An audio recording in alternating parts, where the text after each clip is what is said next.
povodňové zabezpečovacie práce. Povodňové zabezpečovacie práce sa robia pred prvým stupňom alebo ešte počas neho. Keď už nastane druhý stupeň, už je neskoro. Pekné taktické cvičenie mali Martinčania, kde bolo klasické vrecovanie, vytváranie vodných stien, klasická veľká pevná fólia, naplnila sa vodou, vytvárali sa tzv. Vodné hrádze. S tým, že tieto hrádze sa vytvárajú na prvý, druhý a tretí povedaný stupeň. Aby bola ľahká identifikácia. Potom samozrejme toho stupňa. Vymíra po vode, to už nebudeme zbytočne, no tu máme pereje. Pereje samozrejme, voda kopíruje spodok. Čiže keď tu mám, trošku takú krásnu perej, tam by sa to potočilo, tak tam rátam s tým, že mám nejakú takú prekažku. Čiže ja sa snažím, pokiaľ sa snažím naplavovať, vždy aj dávajte na to pozor kolmo, aby ste nedostali bokom. Ako sa náhle dostanete do takejto vody bokom, tak skutočne tam už hrozí to, čo sme vraveli, že sa prevráti ten čln, alebo čokoľvek. Naplávať a v čo najvyššej rýchlosti. Aj presne to ten kolega držal padlo a keby mal hodník, tak mu fajčia, preto aj vypadol z toho člnu. Lebo len sedel jak kačica, dal sa tak, sa zapätkoval a tvrdý bol. Tam musí makať každý. Vy musíte nadobnúť veľkú rýchlosť. Samozrejme, bola by ideálne, keď tá rýchlosť bola väčšia ako ten vodný tok, to je nereálne. Ale čo najväčšiu rýchlosť, aby ste preplávali takýmito perejami. U vodopádov je to ťažšie.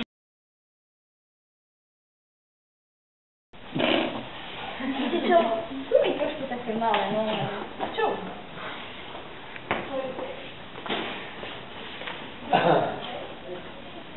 Mám pocit, že ma tá helma, že vytečie skôr.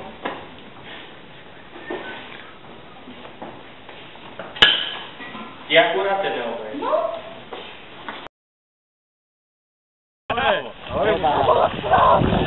Výborne, poďme ďalej. Počkajte, ja on to ešte nezmeta. Ty to zle teraz. Takto to máš. Túto ruku máš chytiť a toto máš mať. Ona bude ťahať. Ako to má ťahať? Ty. On má ťahať, ona. Ona by mala. Pozor na hlavu. A na druhú stranu. Musíš sa daj.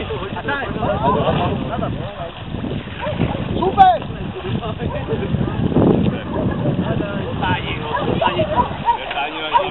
Ale aj tým dobrá, tu sa na toto budem zapnite ma tu. Budeme robiť vektorovanie len rukou. Keď sa moc ďaleko nepozrie, bo za kým ho zapnú, si budeš na druhej strane. Rukavice. Maximálne 25 metrov.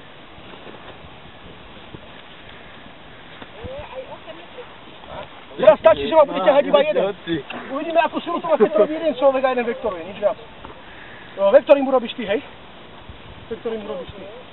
Vy chytíte iba koniec, nič viac. Koniec, dobre? Hanka, topíš sa už? Už sa topíš? Ja by utekal.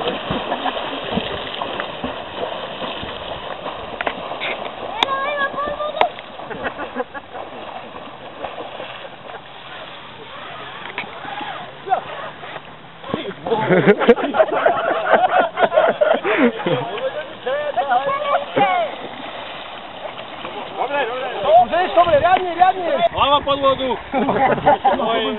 Hlavu pod vodu nejde dostať.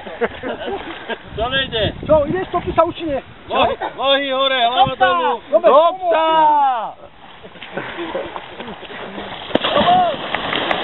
Ja by sa nastal, keby sa otočila ešte od neho. Tak to ja viem,